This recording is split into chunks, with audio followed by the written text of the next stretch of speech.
I'm going to start by just giving a little context here for GCP2, which is the main focus today, but it's really part of the global Coherence initiative. It's kind of the umbrella organization that's doing this. And so GCI, as we refer to it for short, God, I forget how many years ago, 17, maybe 15, 17, that we started this. And it's a science-based co-creative project, as you can see here. And it's really all about ultimately uniting people in heart focus, love, and intention to facilitate the shift in global consciousness, the baseline of global consciousness. I think we can argue, well, probably all agree that it's fairly unstable right now and a lot of discord going on. And that we certainly can use some more compassionate care and more cooperation and getting along with each other, and certainly increasing peace that in the world. So that's really what this has always been about. And okay, so all right, GCI overview.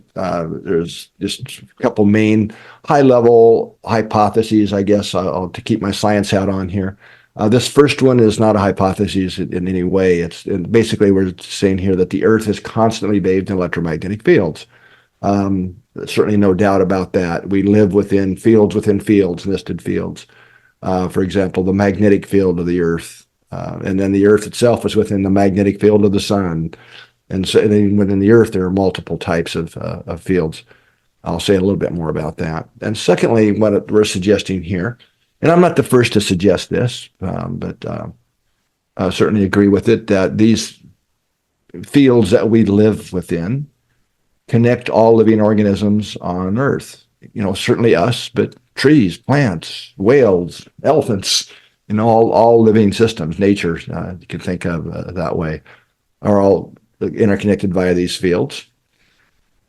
So basically, we're all living in these common vibrational fields. And to extend the second statement here, there's no question that we are affected by the magnetic field environment of the Earth. There are literally, I've got a stack of papers over here on one of my counters that's about yay high of research that's showing this, many studies showing, and we especially don't like our physiology and our mental emotional worlds do not like it when the fields of the Earth are disturbed. There's all kinds of negative things happen, more hospital admissions, we get a little edgier, quicker to react and get triggered, and more traffic accidents, and the list goes on and on. So we like coherent field environment that we live in. But what I'm also suggesting is that it's a two-way street. Not only are we affected by these fields, but we feed information, I'll call it, into a global field, information field, as I like to refer to it. So we're all contributing positive or negative vibrations into the field based on our thoughts, but especially our feelings, and the quality of the interactions we have, and so on. So it's kind of a two-way street, if you will. And we're always connected to the field. I'd like to make that point, not just when we come together to do, heart focus meditations or big events, but 24/7. We're feeding that into the field. So the totality of humanity kind of makes up the balance of what that field, the information is in that field. And if that's true, and I think I'm going to show some evidence here today that it actually is true, that when we come together, a lot of people come together, especially in heart-centered states of love and compassion, we create a more coherent field environment. We pulse the field, feed the field. There's an amplification effect that creates those vibrations throughout the whole global field. And that helps lift others, helps benefit others, and all living systems in the field when we do that. Okay, so what are our tools scientifically to answer those questions? Prove or disprove it. So the first project for GCI was the Global Coherence Monitoring System, and a lot of you probably are familiar with that. That this is a global network of magnetometers that are ultra-sensitive, that are specifically designed to measure the vibrations, what we call resonant frequencies in the magnetic fields of Earth. I'm not going to go into a lot because that's here on that, but just to know that there's two primary ones that are quite powerful that we're living in. One is, we have the geomagnetic field. We all know what that is, right? The North Pole, the South Pole. One of the things that I didn't learn until actually way later in my career, and I was even a communication engineer, right? Used to work for Motorola. using these magnetic fields to carry information around. But here's the thing, that magnetic field lines, which you can see, back in the experiment we all probably did back in science class, when you dump the iron filings on a glass plate, you put the magnet under it and they kind of jump around and show you the shape of the field, whether it's a bar magnet or a horseshoe, whatever. But remember, those little particles, iron filings, line up in parallel lines next to each other. So that simple little experiment lets us visualize magnetic field lines. Okay, so they're real things. But here's the thing, you can pluck them like a guitar string and they vibrate. So that's what we're measuring, is the vibrations, the vibrating, not the strength of the field, but the vibrations in it. So just like in our guitar or any string instrument, the length of the string and how much tension there is determines its frequency, its note, right? We'd call it C or E in musical scales, but we talk about it in frequency. So magnetic field lines are very long of Earth, so they have a very low note or frequency. And it's kind of amazing that nobody put the dots together before we created the global coherence monitoring system. And the term for this is called field line resonances. Right? This has been known for a long time, but nobody had put it together that they're the same. The primary resonant frequency of the vibrating field lines of Earth, which is the strings are plucked by the solar wind coming by and plucking them and vibrating, is the same frequency as our heart rhythm when we're in a heart coherent state.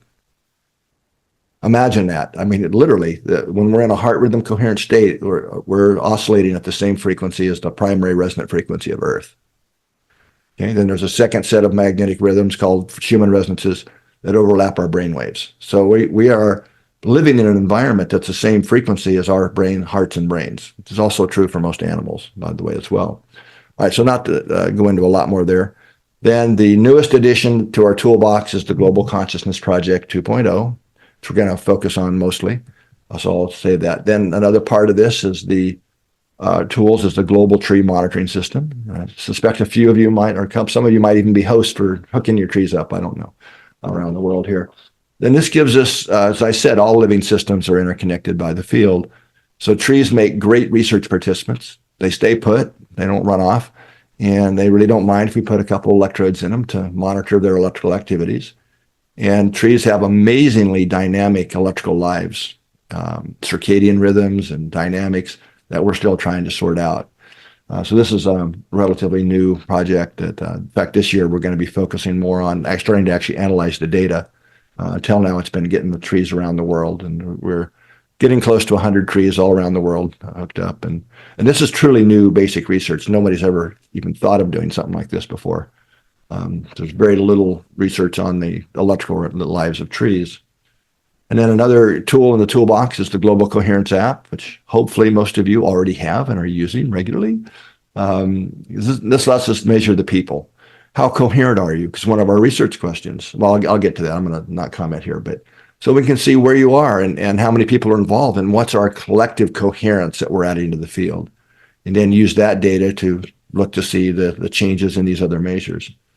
And then, of course, the most important part is you, right? The community, creating heart connections, and doing, in this case, organized experiments to really add love and compassion to the field, and so we can see what happens when we do that. Okay, so GCP 2.0, which is our main topic today.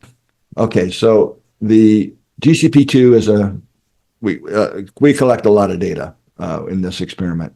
But it's really an experiment designed to study how should say collective human consciousness, which is reflected in what we are paying attention to and how we feel about it, correlates with changes in the physical world as measured by the devices that we use in the Global Consciousness Project. So you can think of this as a globally distributed scientific instrument.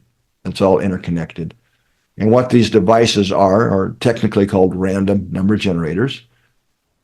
And basically, the simple way to think of an RNG, a random number generator, is as an electronic coin flipper. Now, it's actually very hard to make them, but at the end of the day, it's pretty simple. They are creating, instead of heads or tails, it's a series of ones or zeros. kind of like you see here in random. And to truly be a random device like this, it means that you cannot predict the future based on the past data. There's no patterns or ways that you can predict the future from the past. And even though it's pretty simple what they do, flip coins really fast in this case, it's actually really hard to make a random number generator. And the process we use to create this randomness is called quantum tunneling. And basically what we do is we try and make an electron go through a barrier it doesn't want to go through. And some, through a truly quantum process, jump through it, tunnel through it. And then we count how many electrons made it through. And that's a completely unpredictable random process. And probably has something to do with the mechanisms of how this all works, but we don't really know that yet. So we know that if you ever tried this, you take a coin and flip it 100 times or however many times, on average, you're going to come out 50 heads, 50 tails, right? However, you might flip that coin and you might get 8, 10, sometimes even heads in a row or tails. And that's the same thing is true in an RNG, although on average, they're going to come out 50-50. And that's kind of an important point that I'll get to set up the thing here. So in GCP2, we've designed completely new next generation random number devices. And each one of these devices, I'm going to call it RNGs, actually has 4 independent random number generators. So you're getting 4 devices. 4 of these RNGs on each one. And so that's what they look like. They're pretty cool. So basically, we are distributing these guys all around the planet. Now, here's what the cool thing, and this is what we call network coherence. So you see the symbols up there for the little devices, and then there's 4 streams of numbers. It's because there's 4 independent random number generators. And I know this is kind of a complicated looking slide, but it's pretty simple. The point I'm trying to make here is when we talk about high network coherence, what this means that these devices that are around the world, hundreds, thousands of miles apart often, start flipping ones or zeros at the same time. And they start doing this above and beyond what you could ever find through just normal random behavior. Because sometimes you'll find that, but not a lot. And then in very low, you can just see over on the right, they're all just all over the place. There's no correlated behavior. Now, of course, I'm exaggerating it here on so you see where all the ones are going across or zeros at the same time. Just to illustrate the point, that's what we would say as high network coherence. Okay, makes sense, hopefully. All right, now here's a little history. So as we now lovingly refer to it, GCP1, the original Global Coherence Project, was started by Roger Nelson at Princeton University. And just to give you a little background there, it was a pair lab, it was called, pretty famous history there. And they were doing a lot of experiments to ask the question, can human consciousness, or energetic consciousness, put it that way, affect the physical world? And they did a lot of cool experiments at Princeton back then. And basically the answer was yes, we can interact and affect the physical world. But one of the devices that they were trying out during that era of all the different things they did was random number generators. And they were asking questions like, can we intentionally cause them to make more ones or zeros, right? And they did many, many, many studies. And basically the answer was yes, especially people who had backgrounds in meditation and can focus and things like this. Well, that led Roger to the idea of the Global Consciousness Project. He said, well, what if we put a lot of these around the world, and time synchronize their data and send them all back to a central place, a central server, and look at the network. And his hypothesis is that when large events, global events that get a lot of people to be paying attention and feel something, that you might see an effect on this, the behavior of these devices. And so he spent, about 17 years, I guess, doing this formally. And so it was a very, very rigorous formal experiment. In the 500 of the events that I'm showing you the data from here were what he called formal events. And what that means to be a formal event is that it was registered publicly before the event happened. or basically this is how we're going to analyze the data. This is what kind of things we'll look at, and these are the statistics we'll use, and then you report the outcome no matter what happens. Okay. But then there are also many hundreds of other events that weren't formal events because an earthquake, you can't predict when that's going to happen necessarily, or these many types of things. Here's the results of the 500 formal events. And the statistics are over 1 trillion to 1 odds against chance that the network is measuring a real effect from these global events. And probably the most famous one is 9/11, the terrorist attacks on the trade towers, but death of Princess Diana, large-scale meditations, many of these types of events were looked at. So something very real is happening. Over 1 trillion to 1 statistics is kind of more than hit the ball out of the ballpark. I mean, this is unquestionable that something real is happening here. And the way to look at this graph is you see it down at the bottom where it says 0, the dotted line. That's what you would expect by chance across these events. It should be if nothing was happening, the red line would just be dancing around the black line. And then the different colored lines are the different significance levels, statistically speaking. So we see the red line is just way off the chart there, showing the cumulative effect of all these events. Now, here's my favorite thing that Roger did from this data set was he then had them rated for the level of love and compassion evolved in the event. So high love and compassion, global peace day, right? Or large organized meditation events to the world. These types of events. And then the medium category, these would be events that evoke a lot of emotion because we know that's the key factor here, but don't necessarily have much love and compassion. Super Bowls, World Cups, big sporting events, things like this. A lot of emotion, right, going on. And then the low category, these are things like terrorist attacks, shootings that get a lot of media attention, and so on. And it's, I think, quite important to see here that those events that have a high tone or quality of love and compassion have a significantly greater impact on creating this coherence in the global network of devices. Okay, which kind of makes sense if you think about it. When we're more loving, more coherent, we're more coherent. We can measure that.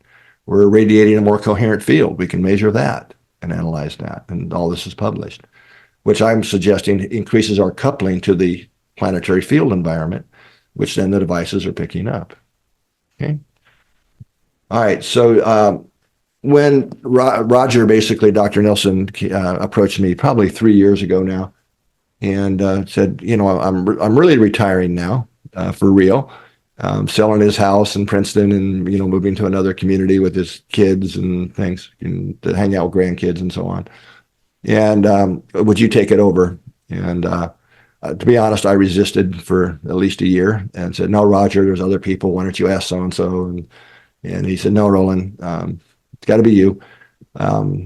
So it's quite an honor, actually. But we spent then a good year with a team of scientists from around the world, including Roger and some folks at IONS, Dean Radin, and people that had been involved in GCP1 for, since the beginning, and some new people. And really said, okay, what have we learned from GCP1? And dug in on it and did a lot more types of analysis to ask even more questions about what we can learn from the data. And then the discussion turned to, well, what would we like to ask now? What are the questions? What are the remaining scientific questions? And then what would it take to address those? And what we realized was it was going to take a completely new version and vision of this project, and that's GCP 2.0. So it's completely redesigned, rebuilt from the ground up, including the new devices that I showed you. Because, for example, one of the limitations, what we found in looking at that's coming up in the next slide, but I'll go ahead and tell you anyway, is that the number of devices, detectors, if you will, in the network was related to the sensitivity of detecting these events in the global field environment. So anyway, we came up with new questions that we wanted to ask, like, for example, a hypothesis in GCP 2.0 is that a much smaller group of people who are heart coherent and have a shared intention might have as large or even larger effect than masses, hundreds of thousands, millions of people who are kind of scattered, because I saw something on the media and feeling something about it, which is mostly what GCP1 looked at. Are there distance effects? Are their effects stronger locally than globally? For example, there can be something that happens locally in a country that's really important to those people in that country, but the rest of the world didn't even hear about. A great example of that came up somewhat recently in Germany. A lot of you probably being in Europe probably know about what I'm talking about, all the demonstrations and things about, like, I forget the details now, but I guess they were wanting to throw out the non-Germans out of the country or something. Somebody did, and there was this big revolt against it, and there were hundreds of thousands of people marching and stuff, which we were made aware of through one of the hosts, and actually did find some significant effects on that. That'd be an example of that. Does intention matter? Right? These are questions that couldn't be addressed in GCP1. And what's the mechanism that causes the network to correlate with human emotions? That's unknown. We have theories, right? But nobody really knows. And so in the GCP2, we've added a whole lot of data streams, and I won't get into all the details. Going up to the server is far more complex, including the number of electrons coming through that barrier, right? Is our consciousness really affecting them at a quantum level in that quantum tunneling? That's a question we can now start to ask. And that's the last one down there. Okay. So this is what I already mentioned, that what we found from the GCP1 data is that the more devices in the network, that's the graph on the right side, shows a direct correlation between the sensitivity to detect the effect. GCP1 at its maximum had about 70 devices in the global network. We're going for 1,000. And then each of the devices has 4 RNGs, so to be a total of 4,000 RNGs. So we really believe and hope that this is going to greatly increase our sensitivity to measure the effects of our collective, or you could think of as extended consciousness, in that global consciousness field. And you hear me referring to it as a field, a global consciousness field, because I'll say it's a metaphor that the research team likes to think of it in, and but there's some new analysis that one of our new team members is just doing that is indicating that may not just be an analogy; it really may be that way.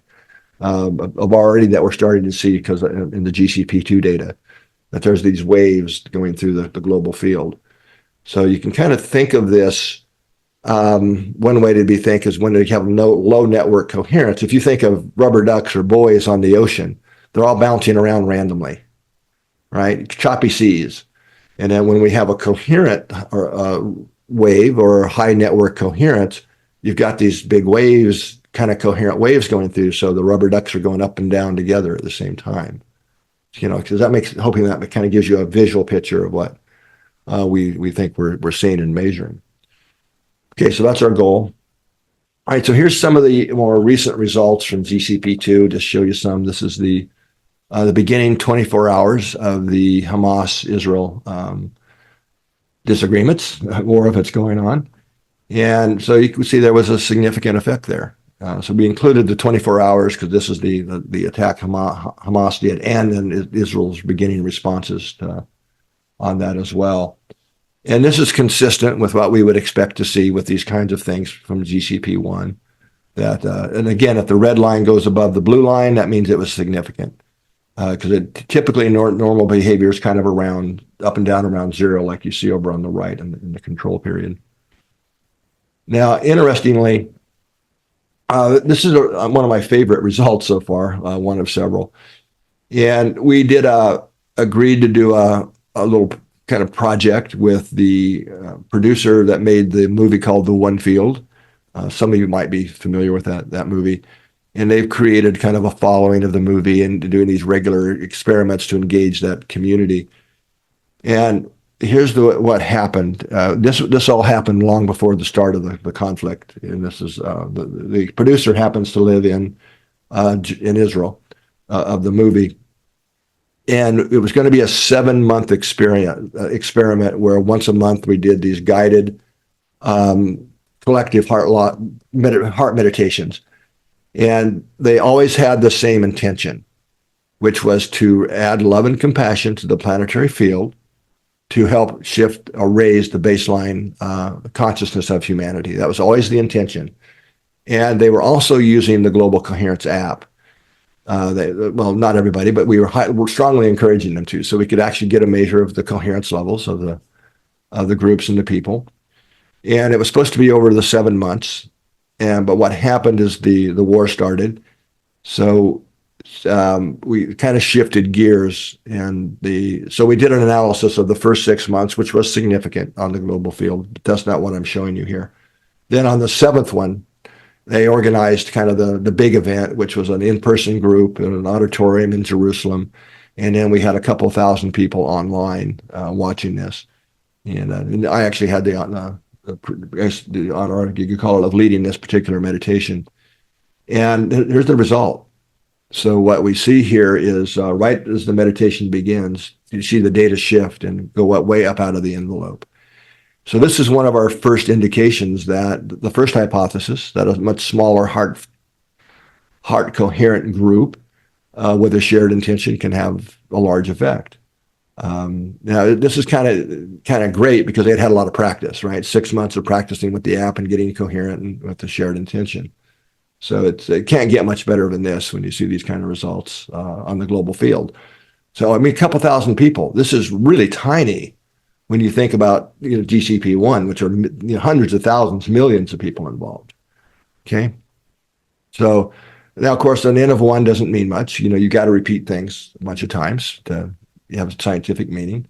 Well, here's another similar repeat of this, and this was fairly recent on 3/17, and I was invited to attend this conference. It was called the Global Spirituality Festival, basically, is how that translates to Mahavesto. It was organized by the government of India that brought together spiritual leaders from all over the world to basically trying to get the world's spiritual leaders and religions to kind of becoming more accepting of each other and try to kind of work. The theme of it was from inner peace to world peace of this conference. So there was a time that we did a collective meditation there. There's about 40,000 people in person. They're in the largest meditation center in the world, hosted at the Heartfulness Institute, and then about another 20,000 online at this time. So almost exactly the same kind of results. Way more people, and they were also pretty somewhat familiar with heart coherence. It is the Heartfulness Institute, so a lot of them were practices of heart-focused meditations. And again, we see a very, very similar pattern right after the meditation begins. A nice big increase in this. So again, still a relatively small group, much bigger than the first one, but still pretty small. This may be more relevant to us in the U.S. I don't know, but after the Super Bowl, Kansas City Chiefs won the Super Bowl, and they had a big celebration to greet the players when they came back. And there was estimated over 1 million people were in this, watching this giant parade in Kansas City, Missouri. And unfortunately, towards the end of it was one of those all too frequent shootings that goes on. Which created a lot of panic and confusion and so on. And so here we're seeing that the parade itself, 1 million people involved, had a significant effect on the global network. And then you see the 1:50 p.m. is when the shooting occurred. And that's, if you analyze that event, that's also significant. So we saw that impact in the field.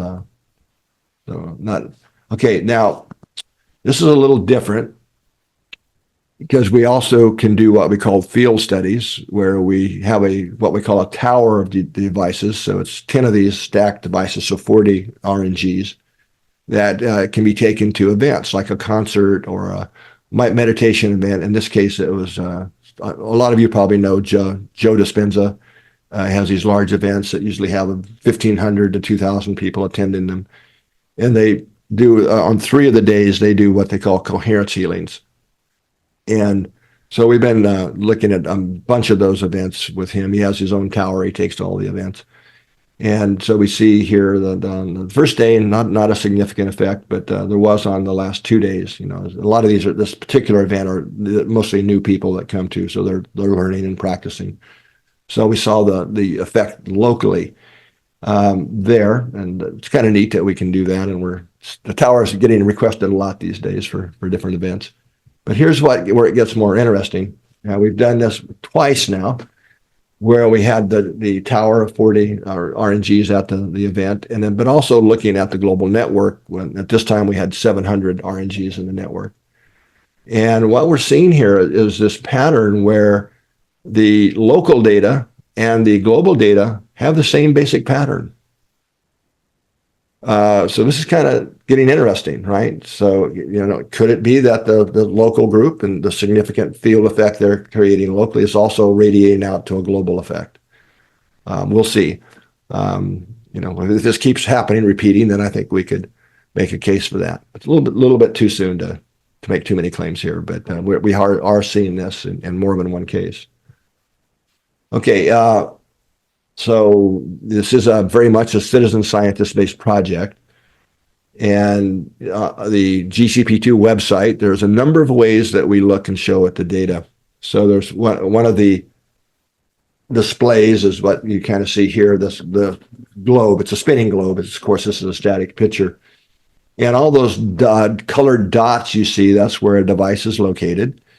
And one of the first level of coherence we measure means there's 4 RNGs on the device. We can look at what's the coherence or the correlated behavior of those 4 devices. I mean, of those 4 RNGs on that local device. And that's what the colors of these dots are showing, is the coherence. And kind of interesting, we never intended it this way, but I get all kinds of emails now from people who are hosts who are talking about, yeah, I'm inviting my friends over and we're doing heart lock-ins and meditations and looking at the map to see if our device changes and things. So, and a lot of that's going on, and people reporting, you know, at least anecdotally, a lot of cool stuff that it seems like they're linked, you know, to the device somehow. So that would be the first level. And then over on the right, this is another display on the website that's showing the coherence of the global network. You know, so you can kind of see where the pointer is right now. And when it was in the elevated state, and it's real time. You can go to the website and see what both the local device level is and the global network. Now, to address some of the other questions like local versus global effects and distance effects, one of the new designs in GCP2 is we're creating what we're calling clusters, cluster cities or cluster areas. And these are where we are putting 20 of these of the GCP2 devices in a fairly small area. And then, so we're also able to analyze those devices in that cluster. So we've got the device level coherence, cluster level coherence, and then the global network level coherence. So they change colors depending upon the coherence on this map on the website. So on the right are the cluster areas or cities. Most of them are large population density cities because we know this has to do with people's consciousness. But we also want some that are in more spiritually relevant areas, like Mecca, for example, would be an example of that. And the ones that have the red stars on them, that just means that an external funder has funded those clusters. So for hosts that don't have to pay for one, that want to host one in those areas. Now that's half of the network. The other half is just randomly distributed. So you don't have to be in a cluster to participate as a citizen scientist. You can really be anywhere, but especially if you live in one of the cluster areas, we would love to invite you to consider being a host. The citizen scientist host. Let's see if I can get my clicker to advance. Okay. So basically, the invitation here is become a citizen scientist. Especially if you're interested in things like consciousness and global consciousness and helping shift the baseline consciousness of the planet.